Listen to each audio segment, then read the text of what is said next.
تو ادھر مانسہرہ میں ہونے والی یالہ باری اور طوفانی بارشوں سے گندم کی تیار فصلوں اور سبزیاں شدید متاثر ہو رہی ہیں۔ مانسہرہ میں چھوٹے کاشتکاروں کو بھی نقصان کا سامنا اٹھانا پڑا ہے۔ تفصیلات بتا رہے ہیں چودھری کیسر۔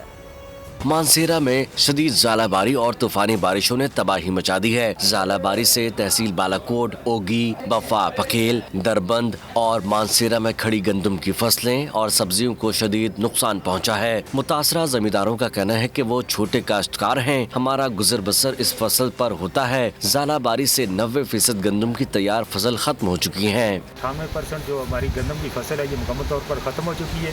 بظاہر تو گندم کے پودے کھڑے نظر آ رہے ہیں، لیکن جو اس کا پھل ہے وہ زمین پر گرا ہوا ہے۔ یہ میری فصل ہے، اس کا آپ نقصان دیکھ لیں کتنا نقصان ہوا ہے۔ 98% بھی ختم ہو چکی ہے۔